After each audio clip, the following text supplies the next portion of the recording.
apa yang akan terjadi jika dinosaurus dan hewan yang sudah punah hidup kembali? Halo teman-teman, kembali lagi bersama kita, channel yang selalu memberitakan informasi mengenai sains dan astronomi. Siapa lagi kalau bukan channel Bicara? Gimana kabar kalian? Semoga baik-baik saja ya. Ada yang lagi kurang baik? Semoga lebih baik lagi ya. Yang lagi galau? Jangan risau-risau. Jangan sedih-sedih. Daripada sedih, mendingan kalian simak aja nih video menarik yang akan Bicara bahas. Kita bakalan nemenin kamu biar kamu gak galau lagi, oke? Tapi sebelumnya, buat kalian yang belum subscribe channel Bicara, ayo subscribe sekarang juga. Oke, daripada lama-lama, langsung aja check it out. Pada kesempatan kali ini, Bicara akan membahas mengenai binatang purba yang sudah lama punah, seperti dinosaurus dan hewan-hewan lainnya. Tapi sebelumnya, kalian pernah kan lihat gambar-gambar binatang purba? Ya, memang nggak secara langsung sih. Tapi tentunya kalian pernah dong lihat lewat foto, buku pelajaran, ataupun internet. Nah, pernah nggak sih terbesit oleh kalian keinginan buat melihat mereka secara langsung? Kira-kira apa jadinya ya kalau binatang-binatang itu hidup kembali dan tinggal berdampingan dengan manusia di zaman ini? Penasaran kan? Ayo kita bahas.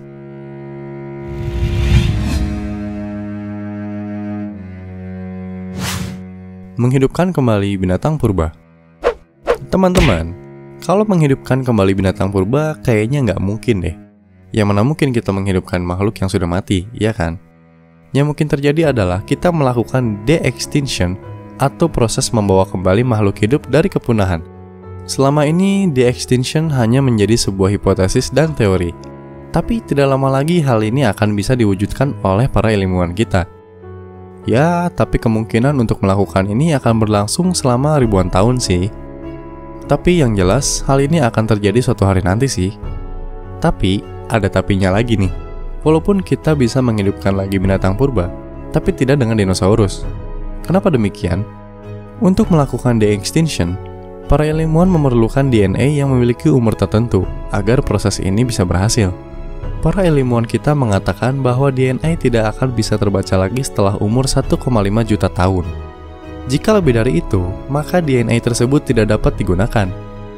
Dinosaurus adalah binatang purba yang punah 65 juta tahun yang lalu. Maka dinosaurus tidak memenuhi syarat untuk eksperimen ini. Ya, sayang sekali ya. Eits, tapi jangan sedih dulu. Jika kita memiliki DNA spesies yang lebih muda dan DNA-nya bisa terbaca, dan para ilmuwan bisa menggunakannya dalam pengeditan genom, satu-satunya cara agar upaya ini dapat berhasil adalah dengan menggabungkan DNA suatu spesies yang sudah punah dengan binatang yang memiliki kemiripan gen yang hidup pada masa sekarang ini. Kalau gitu kira-kira binatang apa saja ya yang memenuhi syarat untuk de-extinction ini?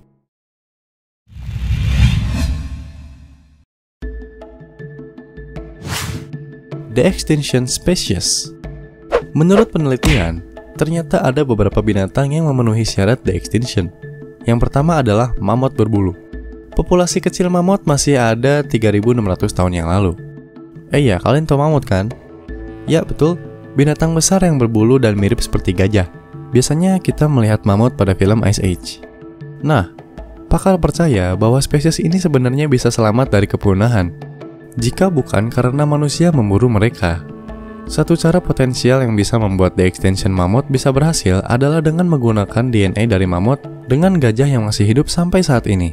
Dari waktu ke waktu, gajah ini akan berubah menjadi mamut sepenuhnya. Mungkin memang membutuhkan waktu beberapa ribu tahun, tapi seiring berjalannya waktu, mamut bisa kembali berjalan di bumi ini loh. Wih, keren banget.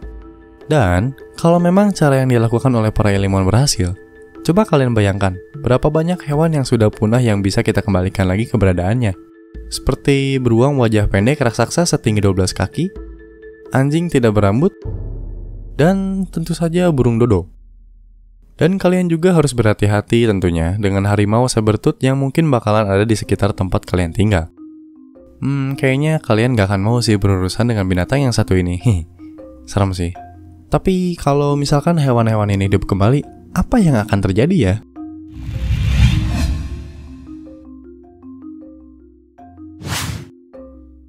Yang pertama, kerusakan ekosistem. Teman-teman, salah satu hal yang akan terjadi jika kita menghidupkan lagi binatang yang sudah punah adalah kerusakan ekosistem. Kok bisa? Coba kalian bayangkan, kalau ternyata ketika kita membawa kembali makhluk hidup yang sudah punah, Memangnya kita mampu mengontrol mereka? Maksudnya mengontrol sepenuhnya? Tentu kita bisa mengontrol mereka kalau mereka masih dalam area penelitian kita. Terus gimana kalau mereka sudah dilepaskan ke alam liar? Kemungkinan yang akan terjadi adalah binatang ini akan melakukan kawin silang dengan binatang lain. Misalkan, beruang wajah pendek akan kawin dengan beruang lain yang memiliki spesies berbeda. Bukannya memperbanyak spesies beruang wajah pendek, yang ada kita malah menciptakan spesies baru.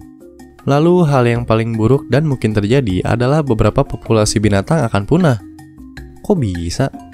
Coba kalian bayangkan, kalau binatang de-extinction ini memangsa binatang-binatang lain yang jumlahnya sedikit, lama-kelamaan binatang itu akan punah. Dan yang terjadi adalah rusaknya rantai makanan yang sudah tersusun pada saat ini. Apalagi kalau misalkan kita berhasil mengembalikan dinosaurus. Apa kalian yakin kalau kita bisa hidup berdampingan dengan dinosaurus? Kalau menurut Mimin sih enggak ya.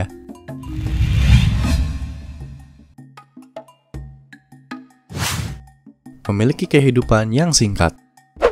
Nah teman-teman, kemungkinan lain yang akan terjadi jika kita menghidupkan kembali spesies binatang yang sudah punah adalah mereka tidak dapat hidup dengan lama. Kenapa bisa begitu? Karena mereka tidak akan bisa menyesuaikan diri dengan alam kita pada saat ini. Mereka tidak akan terbiasa dengan cuaca dan udara kita pada saat ini. Dan mereka mungkin tidak dapat menyesuaikan diri dengan perkembangan kuman, sel-sel, serta penyakit yang mungkin akan menjangkit mereka. Dan perlu kita ketahui, binatang-binatang tersebut mempunyai rantai makanannya sendiri. Jika sumber makanan yang mereka butuhkan tidak ada, maka mereka akan kesulitan mencari makanan untuk bertahan hidup. Yang artinya, jika kita ingin menghidupkan kembali binatang yang sudah punah, kita harus menghidupkan semua spesies binatang pada saat binatang itu hidup untuk menjaga rantai makanannya.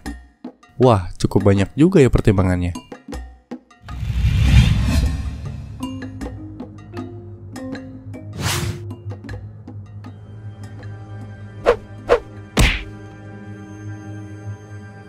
Kesimpulan, dalam menghidupkan kembali binatang yang sudah punah, kita memiliki beberapa pertimbangan.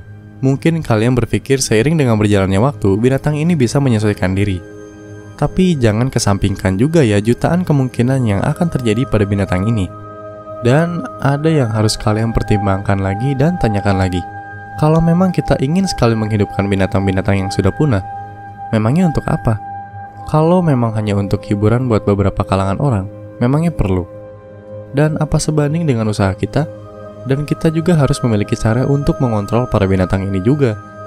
Hal terbaik dalam melakukan de-extinction adalah bukan menghidupkan kembali binatang yang sudah punah, kecuali jika memang binatang tersebut berperan penting dalam ekosistem ini. Yang bisa kita lakukan adalah dengan menjaga binatang yang pada saat ini masih ada agar tidak punah. Mungkin kita bisa melakukan de-extinction pada mereka supaya mereka bisa berkembang biak, ya kan? Kalau menurut teman-teman gimana?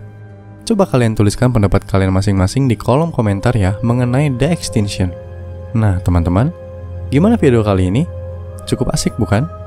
Gimana nih yang tadi galau dan sedih dan lagi kurang baik? Apakah kita berhasil menghibur kalian? Kalau iya dan kalian suka dengan videonya, kalian boleh tekan tombol like dan juga share video ini, oke? Sepertinya sampai di sini dulu perjumpaan kita pada kali ini. Kita mau ngucapin terima kasih banyak buat kalian yang sudah nonton videonya sampai habis dan selalu setia mantengin video dari Bicara. Sekarang waktunya Bicara undur diri, sampai bertemu lagi di video menarik lainnya. See ya!